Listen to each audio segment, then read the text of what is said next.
Om Swastiastu, Om Awigamastu Namasidam. Selamat datang kembali di podcast Tatuamasi. Aku adalah kamu adalah aku. Bersama aku Mira Diantika. Kali ini di episode kali ini pertanyaan podcastnya akan sangat menarik karena ini adalah topik yang sering kita lakukan, tapi kita kurang tahu maknanya. Nah, bersama kita di sini sudah bersama Bapak Ngakan Putu Ardana. Selamat datang Bapak. Terima kasih sudah hadir di sini. Oke Bapak, langsung ke pertanyaan pertama gitu ya Pak ya. Di sini pertanyaannya adalah, bagaimana kita memahami makna dari sembahyang, Pak? Kalau kita ngomongin sembahyang ini kan, kalau bagi saya ya, itu ada dua nih perspektifnya. Ada sembahyang yang dalam bentuk gerakannya nih, gerakan sembahyang. Eee, yang artinya yang kelihatan kasat mata nih, orang duduk bersila, mencangkupkan tangan atau mengambil sikap asana gitu ya, itu kan dilihatnya, taunya orang kan itu lagi sembahyang. Ya, yang kedua, aspek sembahyang yang mewujud dalam sikap keseharian nih. Nah, jadi kalau mau ngomongin sembahyang ini bagi saya ya, itu aspeknya itu dua nih. Sembahyang dalam bentuk gerakan atau sembahyang dalam bentuk perilaku sehari-hari. Nah, ini dua hal yang bagi saya itu berbeda ya. Nah, karena kalau kita menilik kata sembahyang kan sembah sama hyang. Sembahyang, jadi kita menyembah yang hyang gitu, menyembah yang tertinggi gitu. Nah, pertanyaannya udah sampai belum nih? Udah menyembah belum nih kita?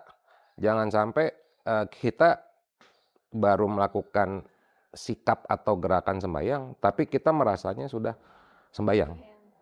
Itu di situ sih pembelajarannya sama apa, pemahaman yang selama ini saya coba cari tahu ya ininya. Sembahyang itu sebenarnya kayak, itu gimana sih sebenarnya? Nah, itu sih Berarti kalau dari kayak gitu. saya. Nah, kalau di Hindu sendiri kan memang tempat ibadahnya, tempat sembahyang adalah pura, Pak, ya. Ya. Nah, apakah memang sembahyang tuh wajib dilakukan di pura atau enggak, Pak, sebenarnya? Jadi pura itu kan tempat kita sembahyang secara kolektif ya, baik, kita lakukan bersama keluarga, baik atau kita lakukan dalam komunitas, contohnya kayak Banjar gitu ya. Nah, jadi itu sebenarnya, salah satu cara untuk mungkin bagi saya, mungkin itu salah satu cara tradisi yang diturunkan oleh leluhur, supaya dalam laku juga dijalanin secara kolektif, tapi juga secara personal juga nih, dip dipraktekin, nggak cuman sembahyang ke pura tok, itu aja. Tapi gimana di dalam keseharian kita juga melaksanakan lakunya, kita juga tujuan utama sembahyang sebenarnya itu apa sih? Supaya kita terhubung nih, terhubung sama sumbernya itu kita. Nah, masalah terhubung atau enggak, ya itu yang bisa jawab masing-masing.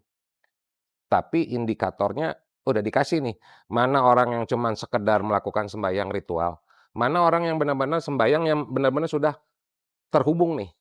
Nah, itu dilihatnya dari mana?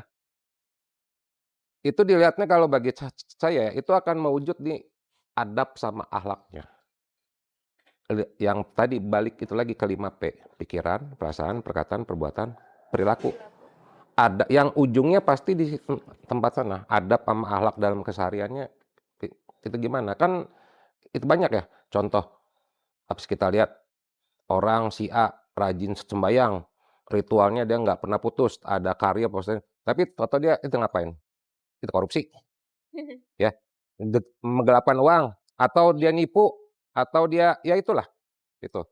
Jadi, bisa jadi itu sembahyangnya baru sekedar gerakan atau sikap sembahyang aja, cuman belum mewujud nih, dalam itu 5P-nya ini ya yang saya bilang. Nah, itu menarik ya, Pak, ya. Berarti kan sembahyang tuh memang ada gerakannya, ada juga pikirannya. Ya, Nah, sebenarnya yang paling penting tuh apa? Ataukah memang ada urutannya? Apakah memang gerakannya harus benar atau memang walaupun gerakannya tidak benar tapi pikirannya benar gitu? nah kalau masalah gerakan ini kan, eee, jadi gini, yang kita lakukan praktek sembahyang ya, kalau di prakteknya, tradisi Hindu Bali kan ada yang pertama kan pasti itu sikap asana dulu.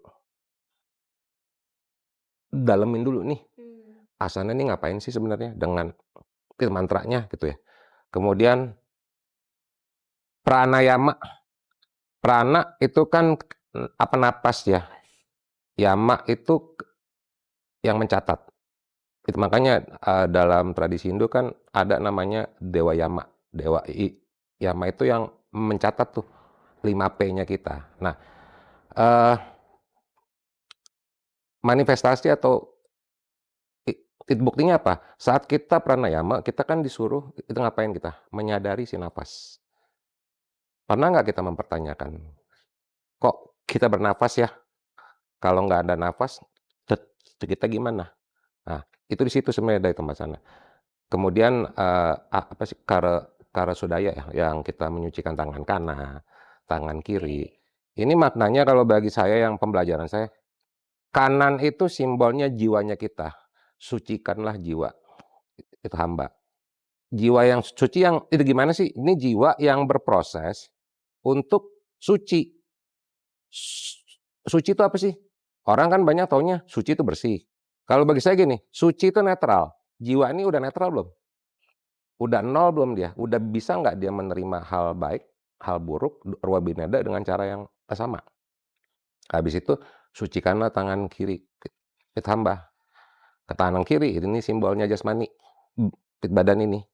Jadi makanya pasti yang diminta disucikan dulu, baik di semua mantra pasti yang diminta disucikan jiwa dulu.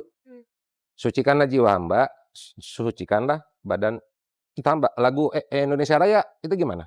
Bangunlah jiwanya, bangunlah badannya. Nah, jadi jiwa dulu yang itu beres. Badan itu ngikut gitu. Nah, habis itu kan itu baru tuh kita melantunkan ya, Puja Trisandia gitu.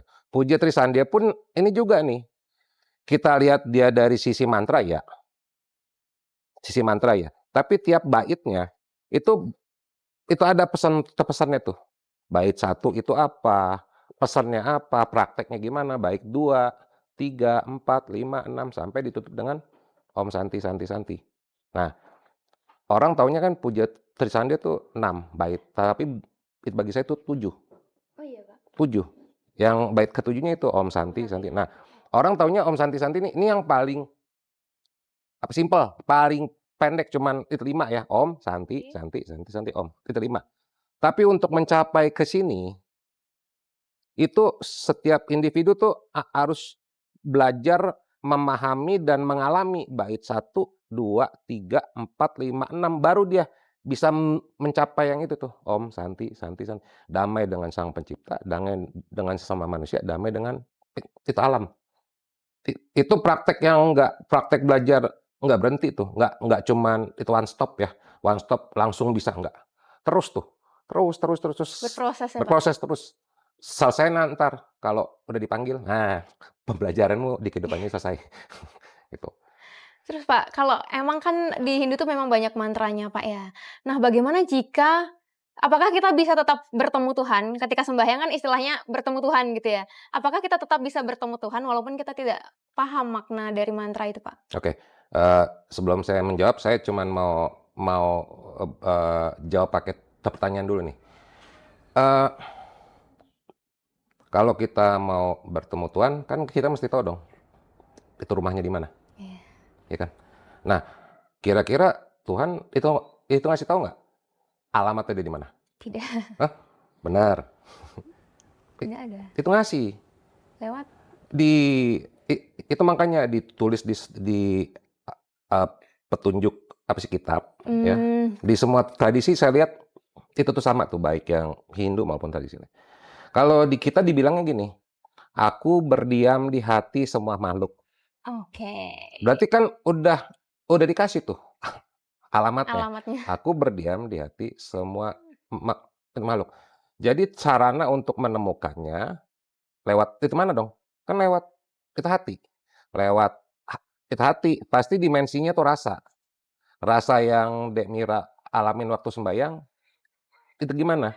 Kan Pernah nggak deh Mira, itu ngalamin saat kita lagi sembahyang, atau personal atau di pura, tahu-tahu kita lagi sembahyang, tahu-tahu kayak, kok kayak terharu, Mmm, itu mau nangis. Itu bagi saya tuh kayak, itu lagi dicolek, ini gue di sini loh, intinya itu sih, gitu. berarti memang bisa ya? Jadi kalau bagi saya bukan menemui ya, tapi kita menyadari bahwa dia berdiam di hati semua itu makhluk, yang ngomong bukan saya, yang ngomong petunjuknya tuh, udah dikasih kan petunjuknya. Coba kamu buktikan petunjuk ini, kamu udah ngalamin belum?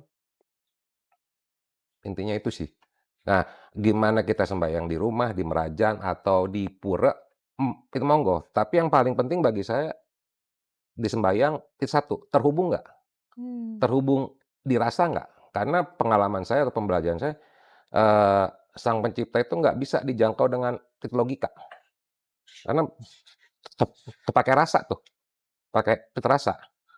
Contoh aja gini, ini kan ada itu dupa ya, kok bisa nyium baunya di sini? Hmm, oke, ini kok wangi ya? Yang nganterin itu bau ampe ke tempat sini, itu. Kan akhirnya, itu main kan di akal sama di rasa. Jadi perangkat untuk menyadarinya yaitu di akal sama di rasa. Kalau kita pakai itu logika, itu nggak bisa simplifikasi gitu simplifikasi. ya, itu sih dari Oke. saya.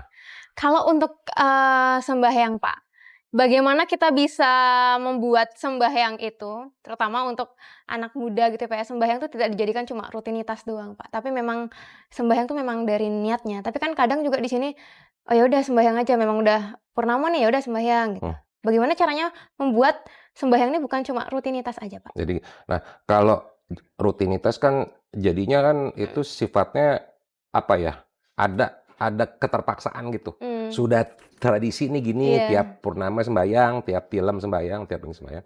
Ya itu silakan dijalanin. Tapi untuk sembahyang secara personal, ya Dek Mira mau lakukan itu di rumah, sendirian di itu kamar, nyalain itu dupa, kita kita sembahyang di baru tuh bisa merasakan keterhubungan secara personal, mmm, lewat akal sama lewat itu rasa. Karena kalau dari pengalaman saya ya, kalau saya sembahyang bareng-bareng di Tapesipura tuh ya, mhm, kita cuman ngikutin tatanannya aja, yang istilahnya udah di apa ya, kalau bagi saya, udah terfabrikasi gitu. Prosesnya gini, ini dulu, ujungnya apa? Temen tirta kan? Nah itu.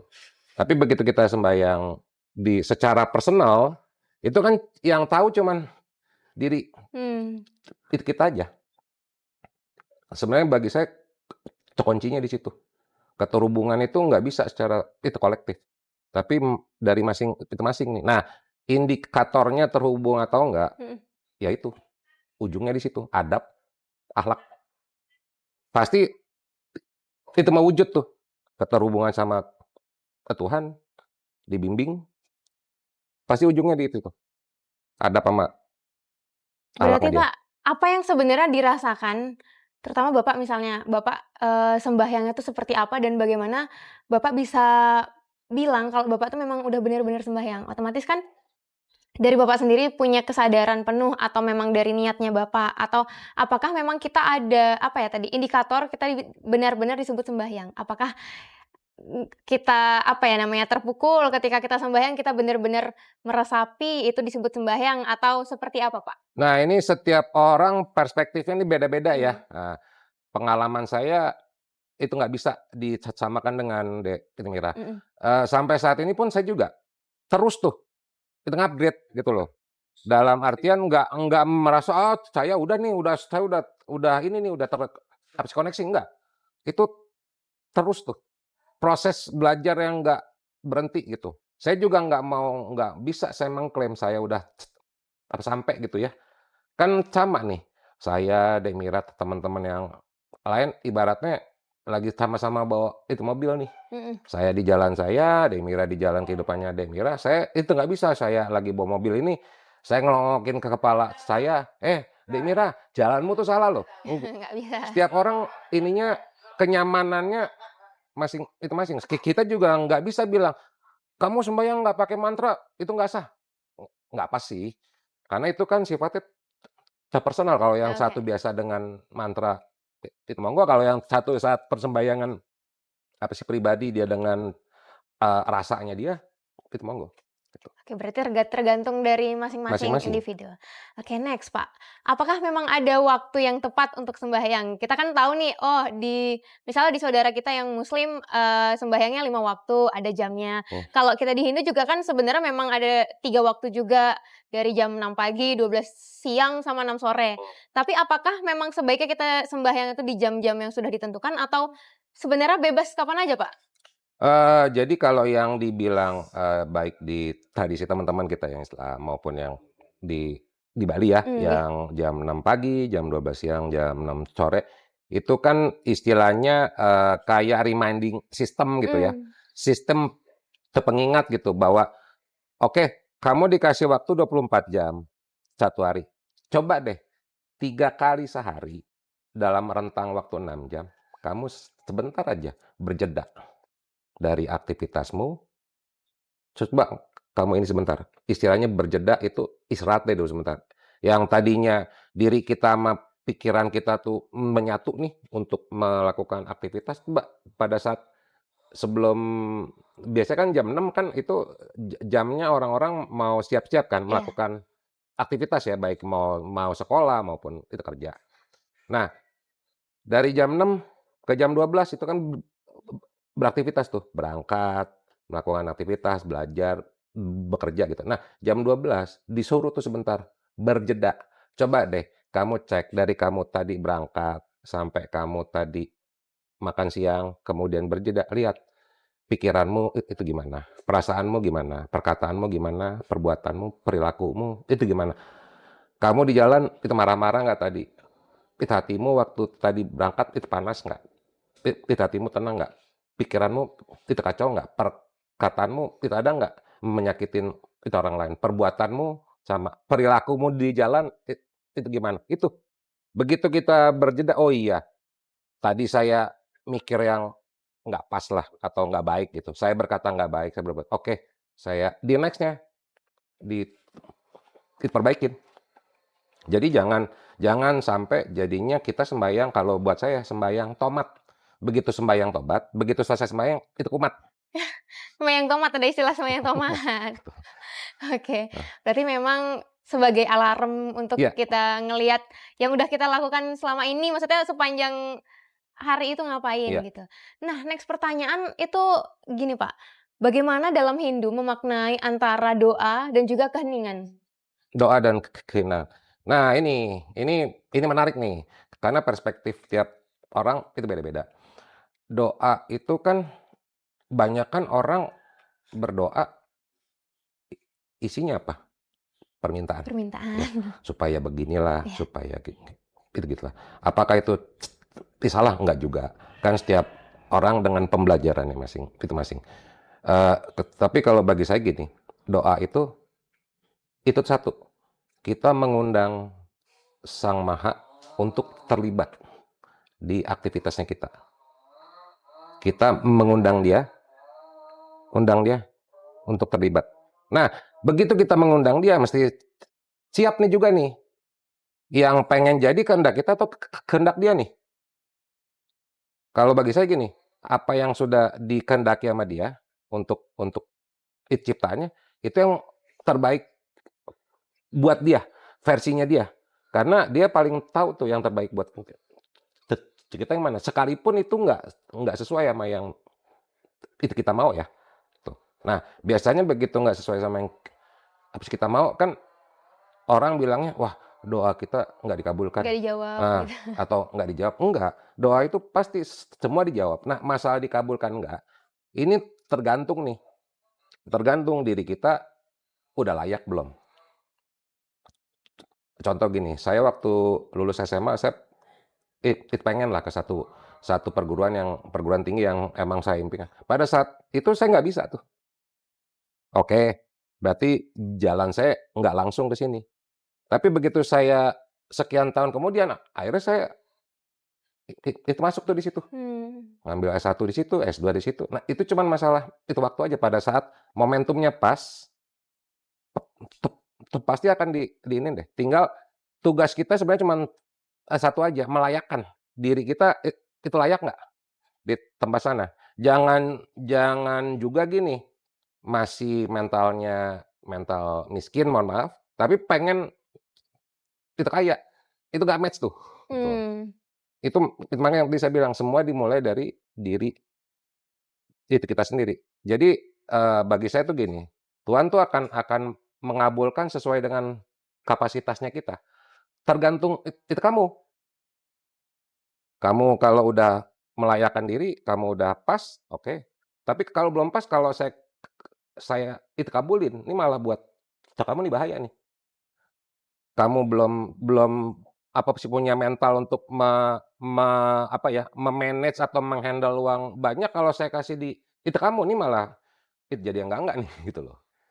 Itu sih kalau dari pembelajaran Menarik saya, ya, berarti memang semua doa itu dijawab, tapi memang tugas kita adalah melayakkan diri Iya, atau memantaskan iya, diri istilahnya. betul. Oke, next pertanyaannya adalah gini, Pak.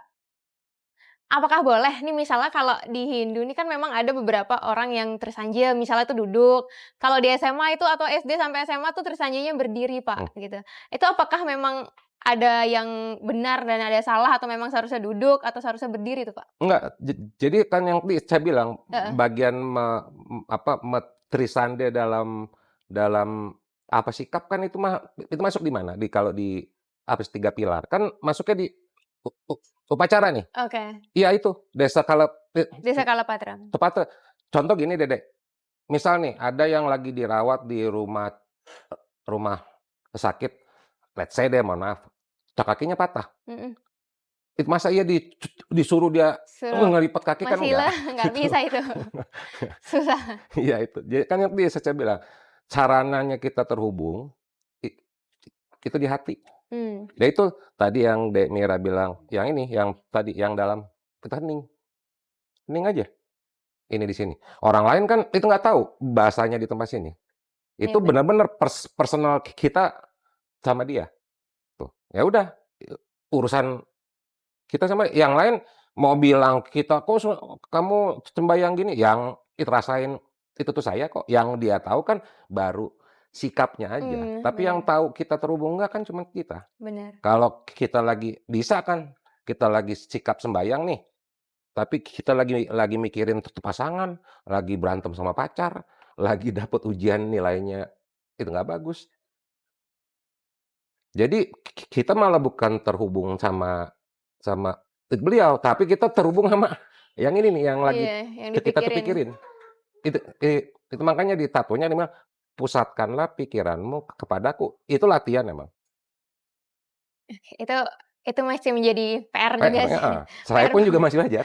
Iya, itu dia makanya podcast ini tuh diadakan memang untuk menggali itu dan juga memberikan insight ke teman-teman juga terutama generasi muda untuk lebih memahami sembahyang itu apa sih, bukan cuma sekedar rutinitas doang gitu. Nah, semisal ada 2 pertanyaan, Pak. Pertanyaan yang pertama misalnya, mana lebih baik antara rajin sembahyang, sering sembahyang tapi kayak sebagai rutinitas atau sembahyangnya tuh sesekali tapi benar-benar kusyuk gitu? Nah, ini balik ke personal nih, Oke. mau banyakin kuantitas, silakan, mau banyakin kualitas, Mhm. itu monggo. Tapi kalau bagi saya itu gimana menyeimbangkan nih antara kuantitas sama kualitas. Nah, kuantitas kan bisa dilihat satu hari dia masuk ke Merajan atau ke pura dia berapa kali. Tapi kalau di ini, di kuantitas ini, mohon maaf, di kualitas Kualitas. ini nggak bisa. Karena kualitas ini akan tercermin di itu 5P nih, pikiran, perasaan, perkataan, perbuatan, perilaku, yang ujungnya di mana, adab sama akhlaknya dia sehari-hari, itu gimana. Intinya di situ sih, itu kalau buat Oke. saya. Kalau kan sering nih Pak ada istilah sembahyang itu untuk pengingat sebagai pengingat arah hidup gitu.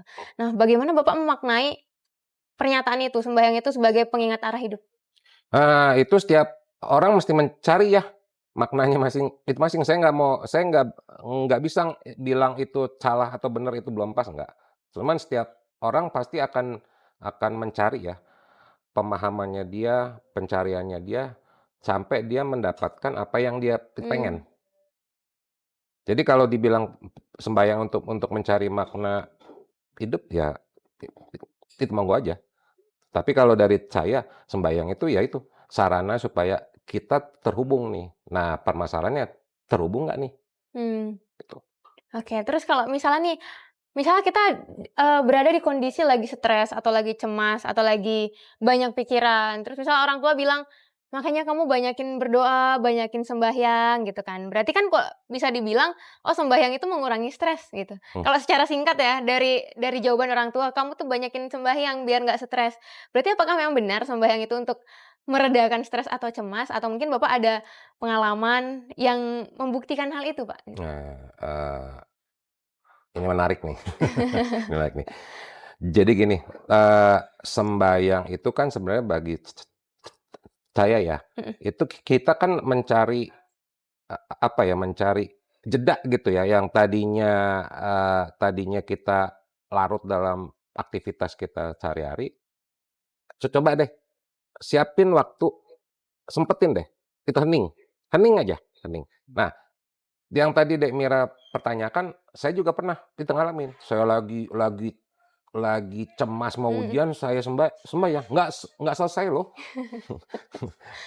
Tapi paling nggak dengan sembahyang, kita tuh bisa paling nggak, oke, rasa takut itu masih ada, rasa khawatir itu masih ada, tapi tetap oke, saya mesti tetap Mhm. itu itu tuh jalan. Karena yang namanya masalah itu nggak bisa selesai dengan sembahyang, Mmm. harus dilakukan dengan action. Action, bener. Tapi bisa kita minta petunjuk di situ. Petunjuk.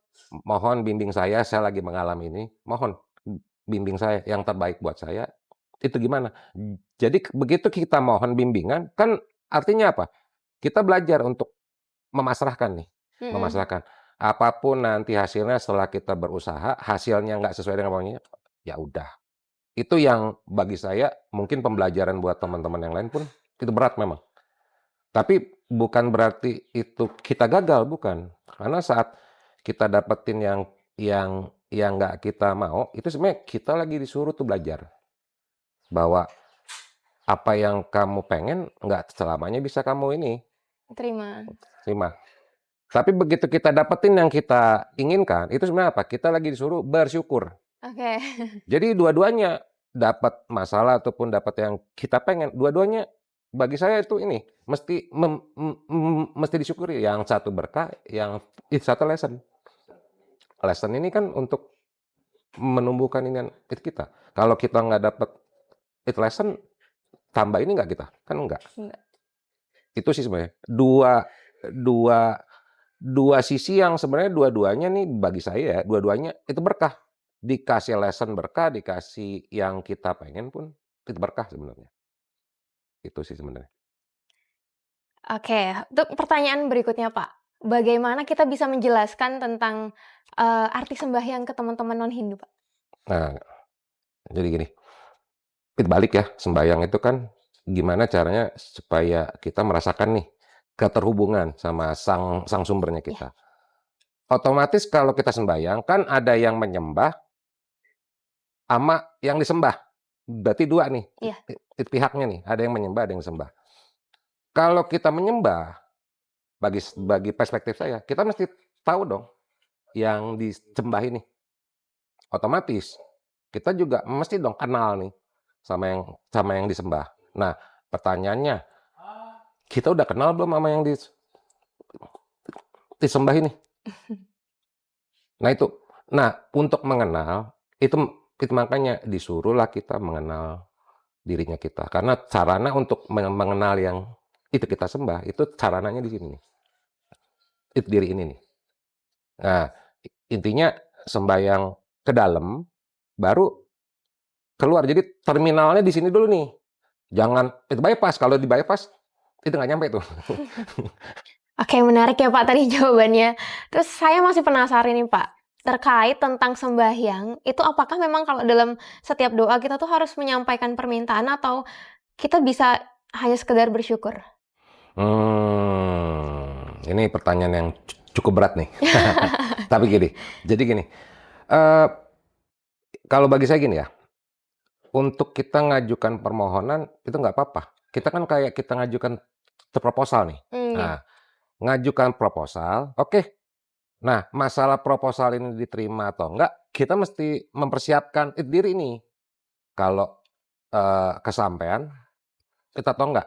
Yang banyak kan yang bukan saya bilang salah ya, cuman yang mungkin kurang pas bagi saya gini, banyak yang kita sembahyang itu cenderung itu apa, ngatur Tuhan. Mmm. Ngatur Tuhan supaya ngikutin maunya kita. Nah, yang repot kan kalau andaikan Tuhan bisa itu ngomong, entar dia jawabnya gini, "Yang Tuhan itu kamu atau saya? Kok kamu ngatur-ngatur saya?" Kan itu kan sebenarnya. Jadi intinya gini, kita ngajukan permohonan itu monggo, itu boleh. Tapi ujungnya saya serahkan kepadamu mana yang terbaik. Itu otomatis apa, kita mesti itu siap nih. Kalau nggak dikabulkan apa yang kita permohonkan, artinya ada rencana lain yang udah disiapin. Intinya itu kalau dari based on perspektif pengalaman saya, gitu-gitu. Tuh. Oke, kalau bedanya sembahyang kan ada nih, kita kalau di Hindu kadang sembahyangnya sendiri-sendiri, ada juga yang kolektif barengan gitu, Pak. Nah, ada nggak sih, Pak, bedanya antara sembahyang yang individu sama yang bersama-sama? Nah, kalau yang kolektif itu kan sebenarnya gini, itu kan sebenarnya lebih ke fungsi sosial ya. Iya. Intinya yuk kita bakti bareng gitu ya. Nah, itu buat it itu fungsi sosial. Nah, biasanya kalau yang untuk bakti bareng itu kan udah ada tuh pakemnya yang saya bilang, yang kalau saya bilangnya lebih apa sih, fabricated ya. Tatanannya ini dulu ini dulu ini dulu. Tapi begitu kita secara personal, ya udah. Kan yang tahu cuman antara diri kita sama itu Tuhan aja. Jadi ya mau menjalankan habis kolektif ya udah. Tapi begitu untuk yang personal ya udah itu yang sembahyang habis kolektif kan entar begitu balik ke rumah kan ininya masing-masing tuh. Masing-masing. Itu nggak ada yang tahu tuh.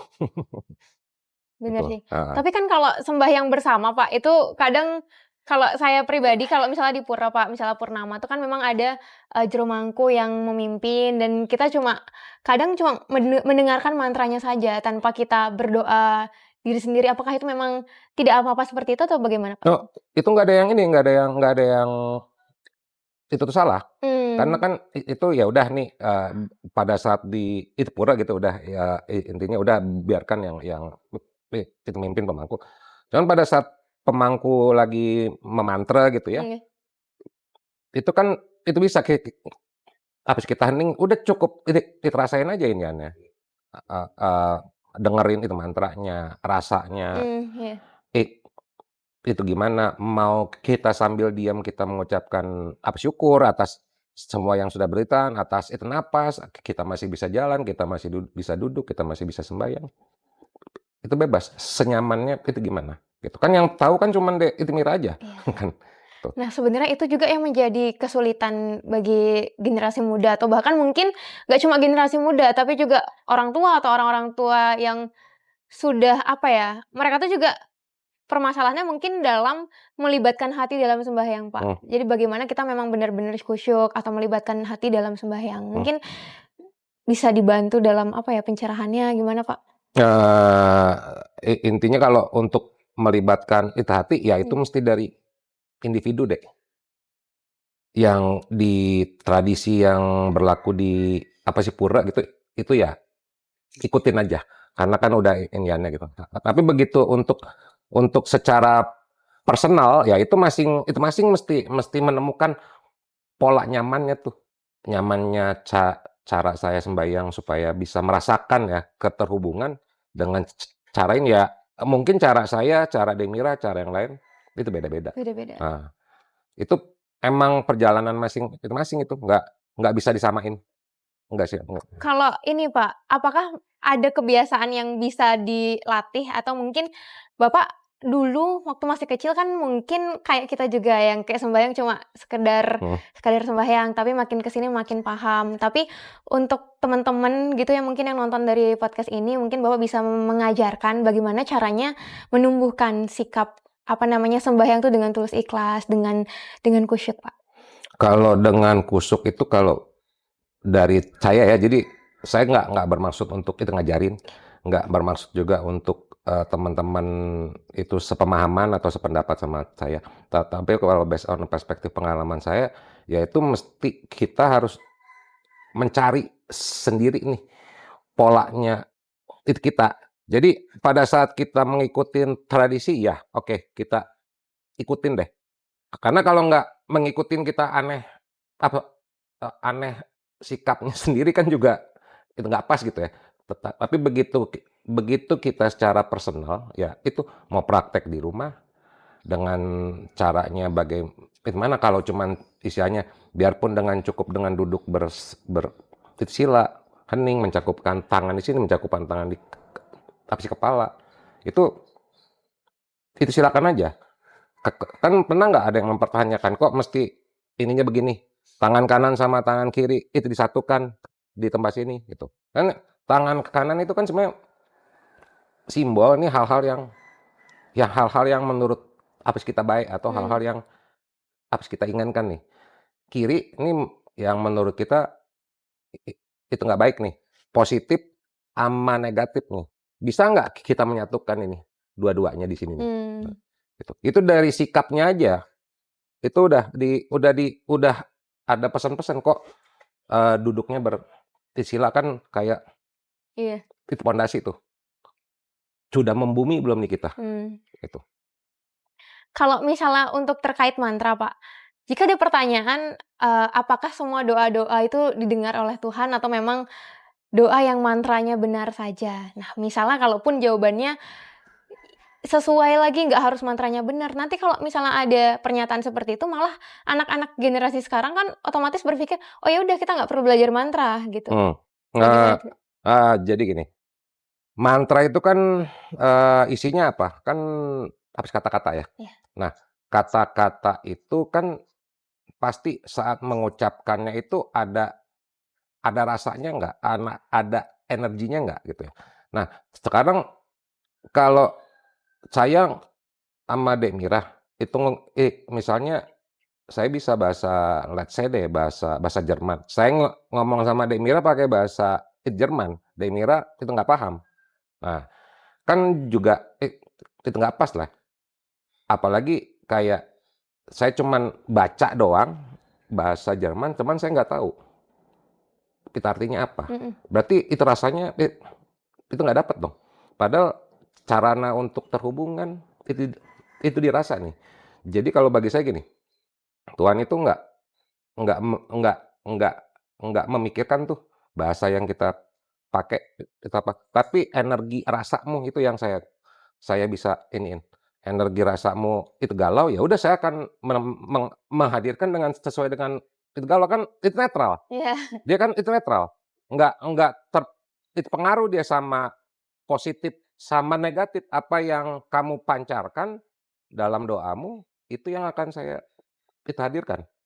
Kamu bersyukur, saya pun akan ini dengan syukur. Kamu itu galau, saya akan ini dengan itu galau. Aksi itu reaksi. Aksi reaksi, kembali lagi ke aksi reaksi. Last question Pak, last question mungkin.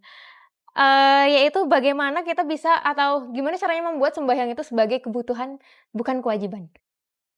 Nah, ini mesti dimulai dari masing-masing ya. Motif kita sembahyang itu apa nih? Transaksional nggak? Transaksional kan jual itu beli nih. Kalau saya baik sama Tuhan, Tuhan baik sama saya. Kalau saya jahat sama Tuhan, Tuhan juga jahat sama saya. Enggak kayak itu gitu. Tuhan tuh gini, lu mau baik mau jahat nggak ngaruh. Tapi ingat ada sistem hukum semesta satwa yang udah ngatur nih. Saat kamu melakukan aksi, pasti akan menghadirkan interaksi. Itu artinya apa? Kita bisa dong nyetel interaksi ini. Kita maunya reaksinya kayak begitu, aksinya yang di style nih. Jadi kalau untuk terkait sama sembahyang ya itu apa sih praktek ya. Praktek masing sampai dia menemukan nih caranya dia yang paling nyaman untuk terhubung, merasakan keterhubungan sama Sang Pencipta itu kayak itu gimana. Itu mesti masing lah. Saya nggak bisa bilang harus pakai metode gini, harus pakai metode gini, enggak, karena itu perjalanan masing-masing, itu sih. Oke, luar biasa sekali, Pak. Terima kasih banyak atas percakapannya hari ini. Sama-sama. Semoga juga teman-teman di rumah itu lebih paham lagi makna dari sembahyang, tapi bukan cuma sekedar apa ya, rutinitas gitu setelah tadi yang Bapak, Ngakan Putu untuk, menjelaskan tadi. Mungkin sampai jumpa di topik selanjutnya. Sampai jumpa, Om. Santi santi santi, Om.